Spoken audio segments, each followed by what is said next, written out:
Welcome to top news. TDP అధినేత చంద్రబాబు ప్రజాగలం ఎన్నికల ప్రచారం తొలి రోజున సుడిగాలి పర్యటన జరిపారు. పలమనేరు, పుత్తూరు నగరి సభల్లో పాల్గొన్న ఆయన చివరిగా మదనపల్లె సభలో పాల్గొన్నారు. ఈ సభలో ఆయన ప్రసంగిస్తూ మదనపల్లె సభకు వచ్చిన ప్రజాస్పందన తన జీవితంలో చూడలేదని అన్నారు.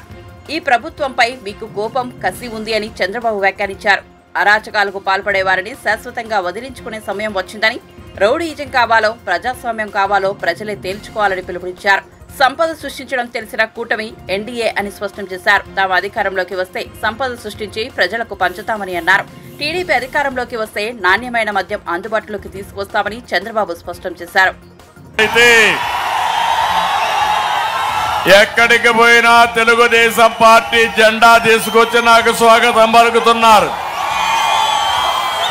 అలాంటి పిల్లలందరికీ నా ఆశీస్సులు. తెలుగుదేశం, జనసేన, బీజేపీ నాయకులకి, కార్యకర్తలకి పేరు పేరున అభినందనలు, ధన్యవాదాలు. రాష్ట్రం దశ దిశ మార్చేందుకు ఈ ఎన్నికల సమయంలో ప్రజల్ని చైతన్యవంతులు చేయడానికి వచ్చాను. మంచి మధ్యాహ్నం 1 గంటకు పలమనేరులో ప్రారంభించాను.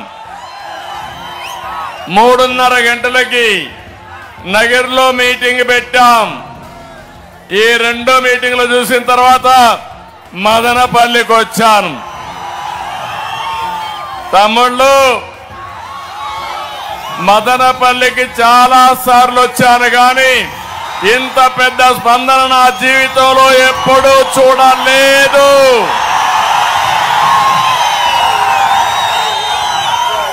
ఇది చూసిన తర్వాత నాకు అర్థమైంది, ఈ ప్రభుత్వం పైన మీకు కోపం ఉంది, కసి ఉంది, అది కక్షగా మారుతా ఉంది. ఎప్పుడు ఎన్నికలు పెట్టినా చిత్తుగా ఓడించడానికి మీరు సిద్ధమయ్యారు. ఒక్క ఛాన్స్ అన్నాడు, జ్ఞాపకం ఉందా? 2019లో ముద్దులు పెట్టాడు, జ్ఞాపకం ఉందా? తల నిమిరాడు, జ్ఞాపకం ఉందా? చెక్కళ్ళన్నీ కూడా చేతి పెట్టి సవర తీశాడు, జ్ఞాపకం ఉందా? తమ్ముళ్ళు, అయినాక ముఖ్యమంత్రిగా ఏం చేశాడు? బాధుడే బాధుడు, అవునా కాదా? గుద్దుడే గుద్దుడు. ఎవరినైనా వదిలిపెట్టాడా అని అడుగుతున్నా మిమ్మల్ని. ఆ బాధ ఈరోజు మీ అందరిలో చూస్తున్నా.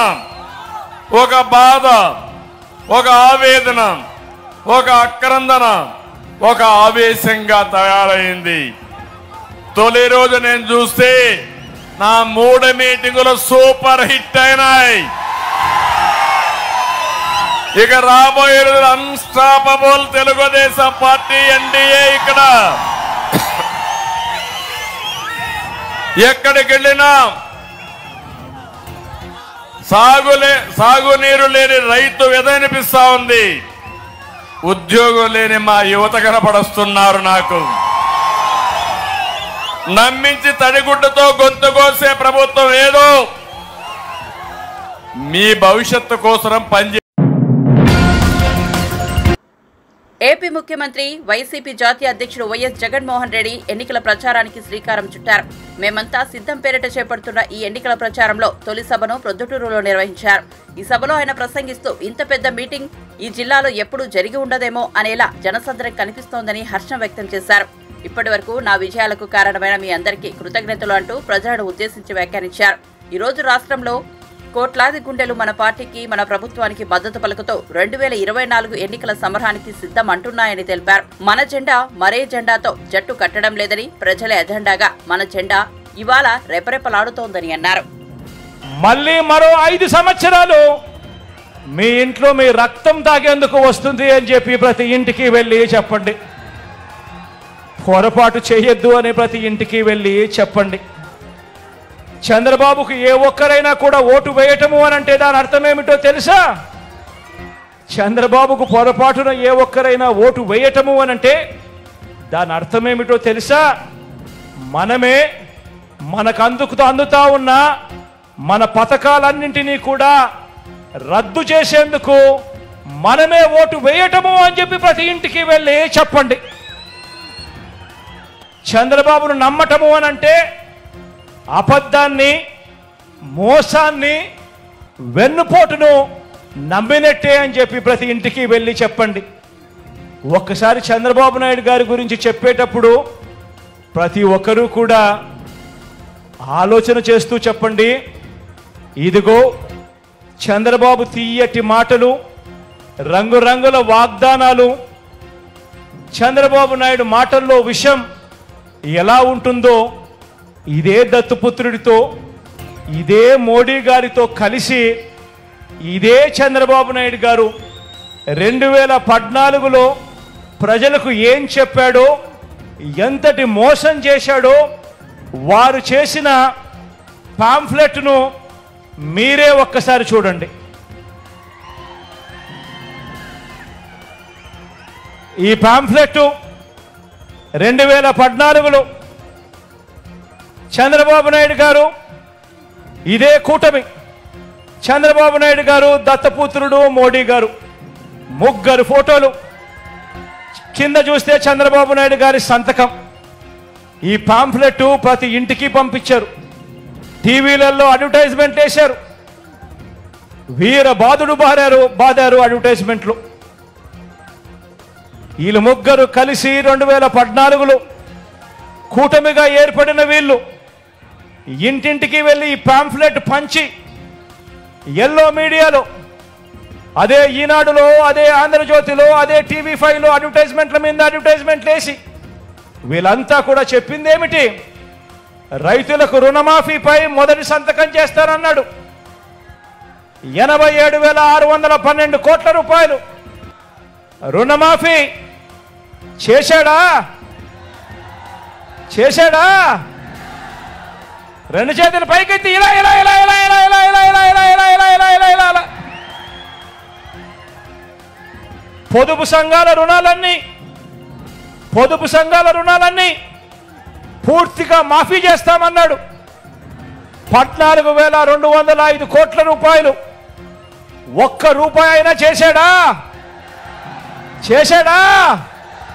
రెండు చేతులు పైకెత్తాలి. ఇలా ఇలా ఇలా ఇలా ఇలా ఇలా ఇలా ఇలా. ఆడబిడ్డ పుట్టిన వెంటనే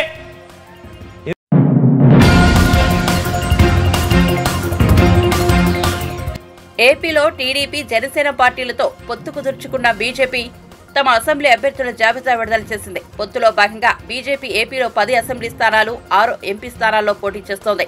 ఎంపీ స్థానాల్లో పోటీ చేసే 6 అభ్యర్థులను ఇటీవలే ప్రకటించిన బీజేపీ నేడు 10 మంది అసెంబ్లీ అభ్యర్థుల జాబితాను విడుదల చేసింది. ఎంతో చర్చనీయాంశంగా ఉన్న విజయవాడ వెస్ట్ టికెట్ ను సుజనా చౌదరికి కేటాయించింది. విజయవాడ వెస్ట్ టికెట్ ఏపీలోనే హాట్ టాపిక్ గా పేరొందింది.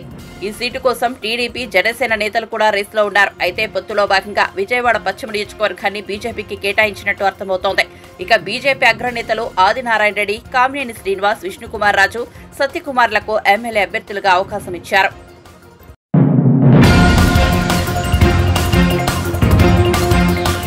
మంత్రి జూపల్లి కృష్ణారావుపై బీఆర్ఎస్ నేత ఎర్రోళ్ల శ్రీనివాస్ తీవ్రస్థాయిలో మండిపడ్డారు. బుధవారం నాడు ఆయన మీడియాతో మాట్లాడుతూ మంత్రులు దొంగల ముఠాగా మారి రాష్ట్రాన్ని దోచుకుంటున్నారని విమర్శించారు. హామీలు అమలు చేసే వరకు కాంగ్రెస్ వెంటబడతాం, వేటాడతామని హెచ్చరించారు. 6 గ్యారంటీలను అమలు చేయనందుకు కాంగ్రెస్ పార్టీ మంత్రులపై చీటింగ్ కేసు నమోదు చేయాలన్నారు. జూపల్లి కృష్ణారావు గతంలో ఉద్యమంలో పాల్గొన్నాడనే గౌరవం ఉండేదని, కేసీఆర్, హరీష్ రావులపై ఆయన చేసిన వ్యాఖ్యలు సరికాదన్నారు. కేసీఆర్ కేబినెట్ లో మంత్రిగా పనిచేసిన విషయాన్ని జూపల్లి మరిచినట్లుగా ఉన్నారని ఎద్దేవా చేశారు.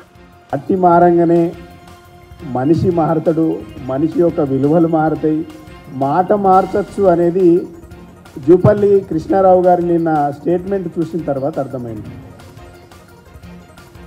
ఇలా జూపల్లి కృష్ణారావు గారు హరీష్ రావు గారి మీద, బీఆర్ఎస్ పార్టీ అధినేతల పైన, మా అధినేత కేసీఆర్ పైన చేసినటువంటి వ్యాఖ్యలను మేము తీవ్రంగా ఖండిస్తూ ఉన్నాం. జూపల్లి కృష్ణారావు గారు ఈ పార్టీ పైన, ఈ పార్టీలో కూడా మీరు మంత్రిగా పనిచేసింది, 5 సంవత్సరాలు మంత్రిగా ఉన్నారు. జిల్లా మొత్తం గుత్తాధిపత్యం పట్టుకొని ఎవరిని కూడా ఎదగనీయకుండా చేసి 5 సంవత్సరాలు మంత్రిగా ఉండి పనిచేసింది. ఇలా మీరు ఎందుకు ఇలాంటి అబద్ధాలు మాట్లాడాలి? మీరు మాట్లాడుతుంటే దయ్యాలు వేదాలు వల్లిస్తున్నట్టు అనిపిస్తూ ఉంది. ఇలా మేము ఇలా హరీష్ రావు గారి పైన, బీఆర్ఎస్ పార్టీ పైన, మా కేసీఆర్ గారి పైన విమర్శలు చేసే ముందు ఫస్ట్ మీరు ఆత్మవిమర్శ చేసుకోండి. మీరే చెప్పింది కదా చాలా సందర్భాలల్లో, ఒకప్పుడు తెలంగాణ ప్రాంతంలో వలసలకు నిలయమైనటువంటి జిల్లా ఏదైనా ఉంది అని అంటే అది పాలమూరు జిల్లా. తెలంగాణ ఉద్యమంలో మనం మొదలుపెట్టినాడు ప్రతి సంవత్సరం 10 లక్షల మంది కార్మికులు బొంబాయి, భీమండి, అదేవిధంగా హైదరాబాద్ లాంటి ప్రాంతాలకు వలస వెళ్ళినటువంటి సంఘటన మీకు తెలుసు. ఇలా కేసీఆర్ గారి 10 సంవత్సరాల పాలన తర్వాత వలసలన్నీ వాపస్ అయినాయి, అది కూడా మీకు తెలుసు. ఇలా సమైక్య రాష్ట్రంలో మీ పాలమూరు జిల్లా ఎట్లుండే, తెలంగాణ రాష్ట్రం ఏర్పడ్డ తర్వాత కేసీఆర్ గారి 10 సంవత్సరాల పాలన తర్వాత ఇలా పాలమూరు జిల్లా ఎట్లుందో ఇలా మీరు ఆత్మవిమర్శ చేసుకోండి, మమ్మల్ని కాదు అనడం. ఇలా ఈ స్టేట్మెంటు చూస్తూ ఉంటే మీ 2 నాలుకల ధోరణికి ఇదొక నిలువెత్తు నిదర్శనమని అర్థమవుతూ ఉన్నది. అంటే మీరు ఏం చెప్పదలుచుకున్నారు? గతంలోనేమో నిరుద్యోగ భృతి మీద మాట్లాడితే ముఖ్యమంత్రి గారి స్టేట్మెంట్ మీద మాట్లాడితే ఉప ముఖ్యమంత్రి ఏమంటాడు, మాకు సంబంధం లేదు, మేము అనలేదన్నారు. ఇలా రుణమాఫీ మీద నిన్న మంత్రి గారు మెదక్ పార్లమెంట్ నియోజకవర్గ సమీక్ష సమావేశంలో మాట్లాడితే ఇలా మేము ఆర్థిక పరిస్థితి బాగలేదని చెప్తా ఉన్నాం. అంటే మీరు ఏం చెప్పదలుచుకున్నారు? ఈ మీరు ఇచ్చినటువంటి వాగ్దానాలు ఏదైతున్నాయో అవి మేము చేయలేమో అని చెప్పకనే చెప్తున్న మాట గుర్తొస్తూ ఉన్నది. ఇలా జూపల్లి కృష్ణారావు గారు మీరు టీఆర్ఎస్ పార్టీలో ఉన్నప్పుడు, మంత్రిగా ఉన్నప్పుడు ఏం మాట్లాడినరో ఒకసారి మీరు వినండి. మీ మాటలు 2 నాలుకల ధోరణికి ఇదొక నిలువెత్తు నిదర్శనం.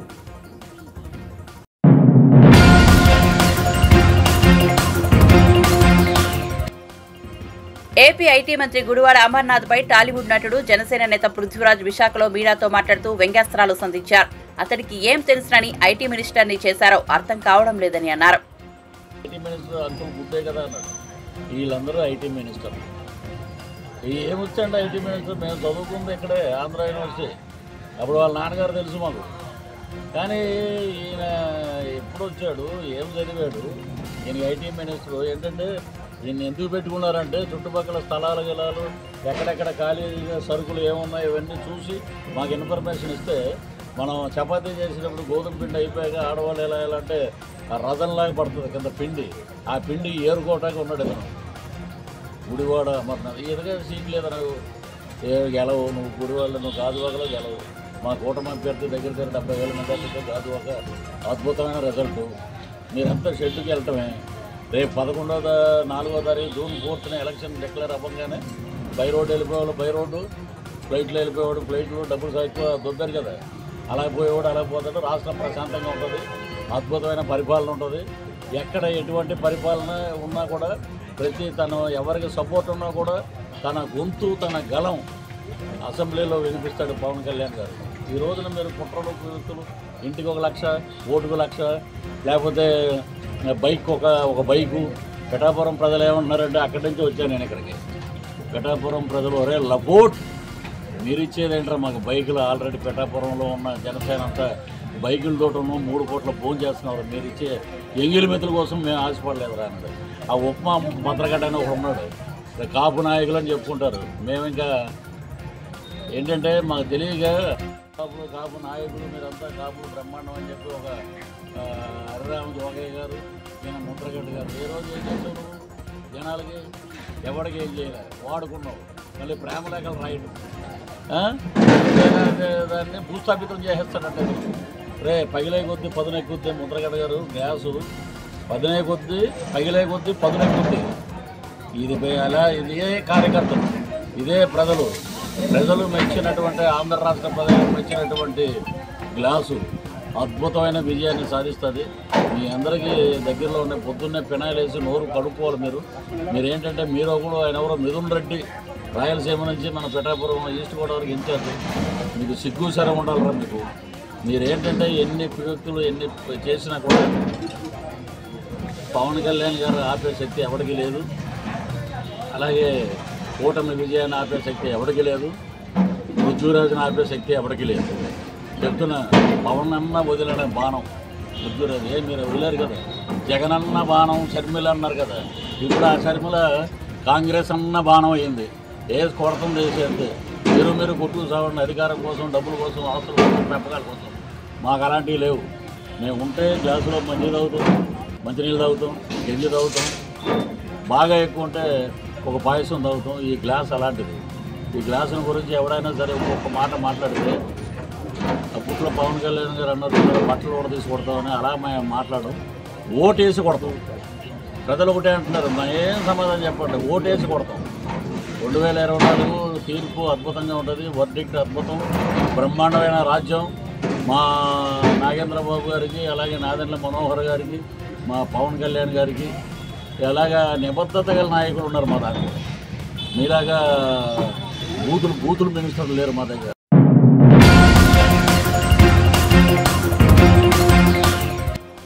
ఫోన్ ట్యాపింగ్ వ్యవహారంలో మాజీ సీఎం కేసీఆర్, మాజీ మంత్రి కేటీఆర్లు జైలుకు వెళ్లాల్సిందేనని మహబూబ్ నగర్ కాంగ్రెస్ ఎమ్మెల్యే ఎన్ఎం శ్రీనివాసరెడ్డి అన్నారు. ఈ కుటుంబం మొత్తం తీహార్ జైలుకు వెళ్లి కవితకు కంపెనీ ఇవ్వాల్సిందేనని వ్యాఖ్యానించారు. బుధవారం ఆయన మీడియాతో మాట్లాడుతూ ఫోన్ ట్యాపింగ్ వ్యవహారం బయటకు వచ్చాక కేటీఆర్ మేకపోతు గాంభీర్యం ప్రదర్శిస్తున్నారన్నారు. ఆయన అంటాడు ఈ ఫోన్ ట్యాపింగ్లో రేవంత్ రెడ్డి గారు నా వెంట్రుక కూడా పీకలేడు అంటున్నారు.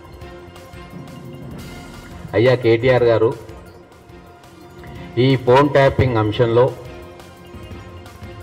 ఖచ్చితంగా మీరు మీ తండ్రి గారు జైలు పాలు కావాల్సిందే. రేవంత్ రెడ్డి గారు పార్లమెంట్ ఎన్నికల తర్వాత బీజేపీలో చేరతారని చెప్పి ఇంకో మాట మాట్లాడింది. పార్లమెంట్ ఎన్నికల తర్వాత కుటుంబం మొత్తం కూడా తీహార్ జైలుకు కవిత గారికి కంపెనీ ఇవ్వడానికి వెళ్లాల్సిందే. ఇది ఎవ్వరు కూడా ఆపలేరు. ఎందుకంటే సీక్వెన్స్ చెప్తా. ఇక్కడ హైదరాబాద్లో ఎమ్మెల్సీ నవీన్ రావు గారు వారు పెట్టుబడి పెట్టిండ్రు. ఈ ఎక్విప్మెంట్ విదేశాల నుంచి తీసుకురావడానికి, ఇక్కడ ఎస్టాబ్లిష్ చేయడానికి పెట్టుబడి నవీన్ రావు గారు పెట్టిండ్రు. ఇంకొకరు శ్రవణ్ రావు గారు, వారు కూడా ఎక్విప్మెంట్ తీసుకొని ఒక దగ్గర పెట్టుకున్నారు. వీరిద్దరూ కల్వకుంట్ల కుటుంబానికి బంధువులు. వీళ్ళతోటి ఇంటెలిజెన్స్ హెడ్, ఇక్కడ ఉన్న కీలకమైన పోలీస్ ఆఫీసర్సు రోజు మాట్లాడుతున్నారు. ఈ సర్వేలెన్స్ ఎక్విప్మెంట్ నుంచి దాన్ని వాడి తీసుకున్న వాయిస్ రికార్డులు, ట్యాపింగ్లన్నీ కూడా మీరు అప్పటి ఇంటెలిజెన్స్ హెడ్ ప్రభాకర్ రావుకి ఇస్తున్నారు. మరి ప్రభాకర్ రావు గారికి ఏ ఫోన్ ట్యాప్ చేయాలా, ఎవరి పేర్లు ఇరికియాలి అని చెప్పి ఎవరు చెప్తున్నారు? రోడ్డు మీద పోయే దానయ్య చెప్తున్నాడా? వరంగల్లో ఉండే మల్లయ్య చెప్తున్నాడా? పాలఊరులో ఉండే ఇంకో అక్క చెప్తుందా? ఎవరు చెప్తున్నారు?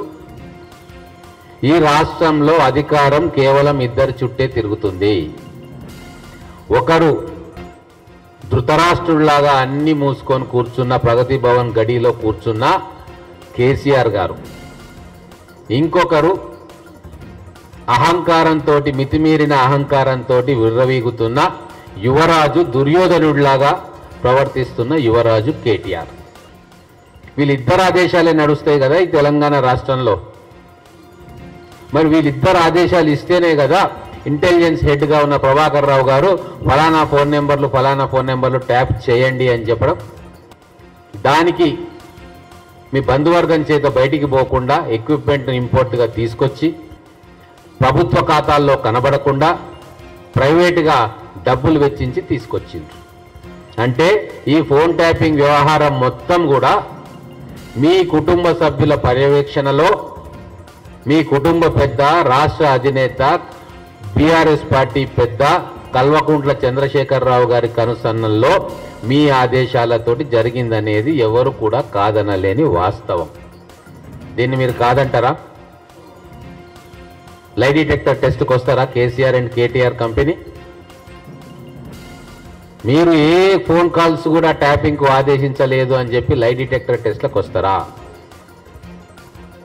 నేను రిక్వెస్ట్ చేస్తా ఉన్నా,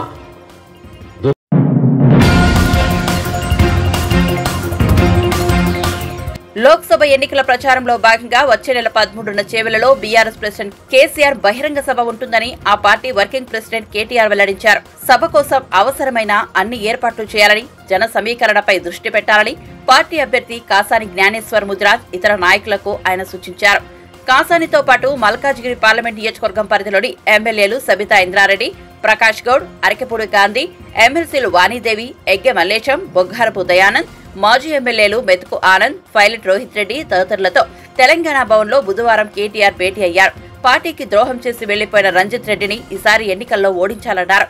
బీఆర్ఎస్ ఎంపీగా గెలిచేంత వరకు రంజిత్ రెడ్డి ఎవరో ప్రజలకు తెలవదన్నారు. కేవలం తన ఆస్తులను కాపాడుకోవడం కోసమే ఆయన కాంగ్రెస్ లో చేరారన్నారు.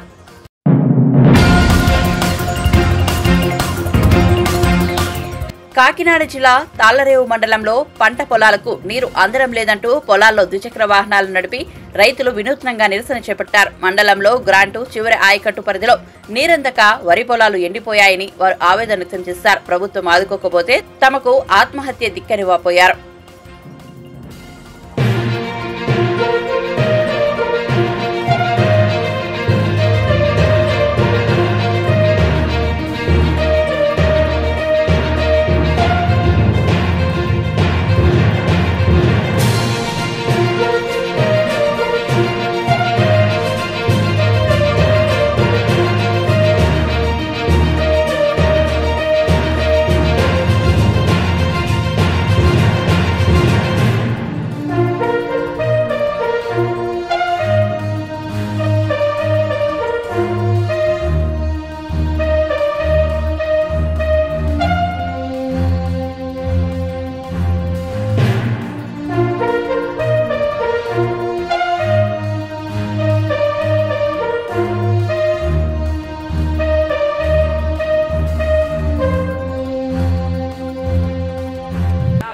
ఇది తాళ్లరేవు మండలం భీమలవరం పంచాయతీకి సంబంధించిన రైతుల యొక్క పరిస్థితి ఇదండి.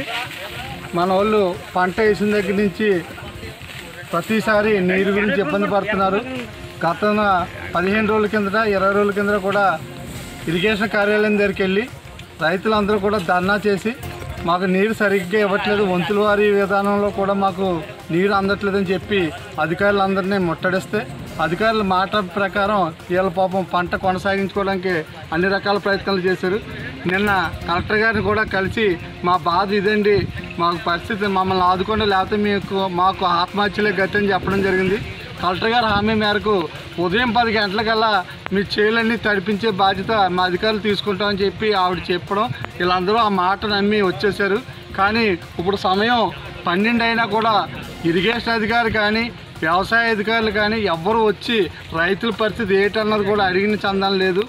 కావున ముఖ్యంగా కలెక్టర్ గారికి మరియు ఇరిగేషన్ అధికారులకు ఒకటే చెప్తున్నాం, తక్షణమే స్పందించి వాళ్ళు వచ్చి నీరు తడి ఏమన్నా పెట్టగలిగితే పెట్టడం, లేని పక్షంలో మేము రైతులందరూ కూడా మొత్తం అన్ని ప్రభుత్వ కార్యాలయాలను ముట్టడిస్తామని చెప్తున్నాం. అలాగే మాకు ఇక్కడ పక్కనే ఉన్న ఓఎన్జీసీ సంస్థ ఉంది, దాని ద్వారా అన్నా కూడా పైప్ లైన్ ఉంది వాళ్ళకి, ఆ నీటిలన్నీ వీళ్ళు మళ్ళిస్తే పంటను ఏదో కాపాడుకుందామని తాపత్రయం తప్ప ఇప్పుడున్న వాళ్ళు నీరు ఇచ్చినా కూడా పంట కాపాడదు. కాబట్టి అర్జెంటుగా రైతులందరికీ ఇన్సూరెన్స్ సౌకర్యం కల్పించి రైతులను ఆదుకోవాలని చెప్పి డిమాండ్ చేస్తున్నాం.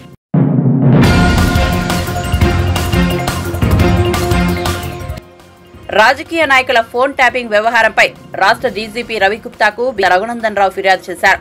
అనంతరం ఆయన మీడియాతో మాట్లాడారు. కేసులో నిక్షిప్తపాతంగా విచారణ జరపాలని కోరినట్లు చెప్పారు. దుబ్బాక, హుజూరాబాద్, మునుగోడు ఉప ఎన్నికల్లో ప్రతిపక్ష నాయకుల ఫోన్ ట్యాప్ చేశారు. ఇదే మాట నేను ఉప ఎన్నిక సమయంలో చెప్పాను, నేను చెప్పిందే ఇప్పుడు నిజమైంది అన్నారు. తెలంగాణ రాష్ట్ర పోలీసులు గత 10 రోజులుగా జరుపుతున్నటువంటి టెలిఫోన్ ట్యాపింగ్ కేసులో అరెస్ట్ అయినటువంటి ప్రణీత్ కుమార్ అనేటువంటి డిఎస్పీ దుబ్బాక ఉప ఎన్నిక సందర్భంగా అక్కడ ప్రతిపక్ష నాయకుల టెలిఫోన్లు ట్యాపింగ్ చేసినాం. హుజూరాబాద్ ఎన్నికల్లో కూడా సేమ్ చేసినాం. మునుగోడు ఉప ఎన్నిక లోపల కూడా ప్రతిపక్షాల నాయకుల ఫోన్లు ట్యాపింగ్ చేసినామని పోలీసు ఉన్నతాధికారుల ముందు అంగీకరించినట్టు అన్ని దినపత్రికల్లో అన్ని టీవీ ఛానళ్లలో కూడా వార్తలు వస్తున్నాయి. నేను ఈ మాట ఇయ్యాల చెప్పలే. దుబ్బాక ఉప ఎన్నిక అయిపోయిన తెల్లారే నేను ఇదే డీజీపీ కార్యాలయంకి వచ్చి నా ఫోన్లు ట్యాప్ చేసిండ్రు, పోలీస్ అధికారుల మీద చర్య తీసుకోమని దరఖాస్తు ఇస్తే ఆ రోజు ప్రభుత్వం స్పందించలేదు. రఘునందన్ రావు ప్రతిపక్ష ఎమ్మెల్యే కాబట్టి తప్పుడు ఆరోపణలు చేస్తుండో అని చెప్పింది. నవంబర్ 2020లో నా ఫోన్లు, నా కుటుంబ సభ్యుల ఫోన్లు విన్నరని నేను ఏదైతే ఆరోపించిందో అదే నిజమని ఇప్పుడు జరుగుతున్నటువంటి టెలిఫోన్ ట్యాపింగ్ కేసులో బయటకు వచ్చింది. కాబట్టి నేను మీ ద్వారా రాష్ట్ర ముఖ్యమంత్రి గారికి, తెలంగాణ హైకోర్టు చీఫ్ జస్టిస్ గారిని 2 విషయాలు డిమాండ్ చేస్తూ ఉన్నాను. ఒకటి, అప్పటి ముఖ్యమంత్రి చంద్రశేఖరరావు ప్రమేయం లేకుండా ఏ పోలీసోడు కూడా టెలిఫోన్ ట్యాపింగ్ చేయడు. అప్పుడు దుబ్బాక ఉప ఎన్నికల్లో మా దుబ్బాకకి ఇన్ఛార్జిగా పనిచేసింది ఎవరంటే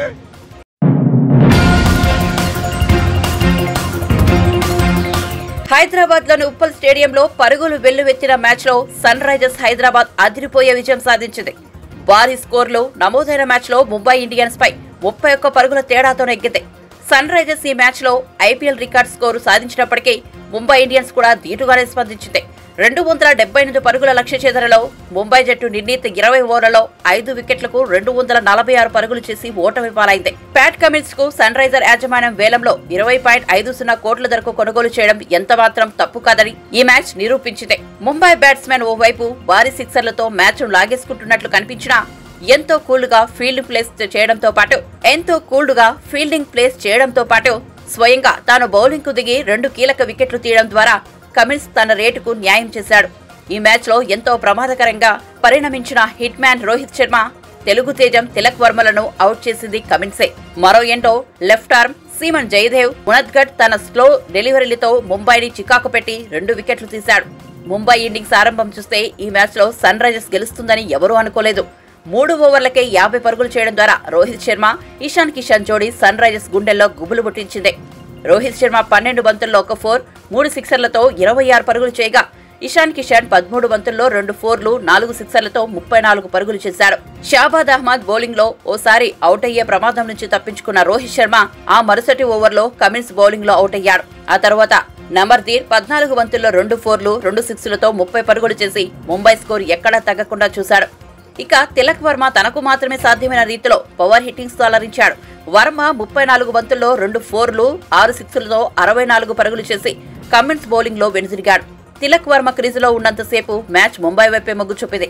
కానీ సన్ రైజర్స్ కెప్టెన్ కమిన్స్ ఎంతో వ్యూహాత్మకంగా బౌలింగ్ చేసి ముంబైని కట్టడి చేశాడు. కాగా ముంబై సారథి హార్దిక్ పాండ్యా కాసేపు క్రీజులో ఉన్నప్పటికీ అతడు చేసిందేమీ లేదు. పైగా పాండ్యా క్రీజులోకి వచ్చాక స్కోర్ వేగం తగ్గింది. మరో ఎండ్లో టీమ్ డేవిడ్ ఆఖర్లో విరుచుకుపడడంతో ముంబై విజయం సాధ్యమే అనిపించింది. కానీ కమిన్స్ వేసిన ఇన్నింగ్స్ 19వ ఓవర్లో కేవలం 7 పరుగులే రాగా ఆఖరి ఓవర్లో 47 పరుగులు చేయాల్సి వచ్చింది. మార్కండే విసిరిన ఇన్నింగ్స్ చివరి ఓవర్లో ముంబై 15 పరుగులే చేసి ఓటమి పాలైంది. టీమ్ డేవిడ్ 22 బంతుల్లో 2 4లు, 3 6లతో 42 పరుగులు చేశాడు. సన్ రైజర్స్ బౌలర్లలో కమిన్స్ 2, ఉనద్గఢ్ 2, షాబాజ్ అహ్మద్ 1 వికెట్ తీశారు. ఈ సీజన్ తొలి మ్యాచ్ లో కోల్కతా చేతిలో ఓడిపోయిన సన్ రైజర్స్ ముంబై ఇండియన్స్ పై గెలవడం ద్వారా ఆత్మవిశ్వాసం అందిపుచ్చుకుంది. ఈ మ్యాచ్ లో సన్ రైజర్స్ ఫీల్డింగ్ కూడా మరో లెవెల్లో ఉంది. ముంబై ఆటగాళ్లు సిక్సర్లు కొడుతున్నప్పటికీ సన్ రైజర్స్ ఆటగాళ్లు కొన్ని చక్కని క్యాచ్లు, ఫీల్డింగ్ విన్యాసాలతో జట్టు విజయానికి దోహదపడ్డారు. సన్ రైజర్స్ జట్టు తన తదుపరి మ్యాచ్ ను మార్చి 31న గుజరాత్ టైటాన్స్ తో ఆడనుంది.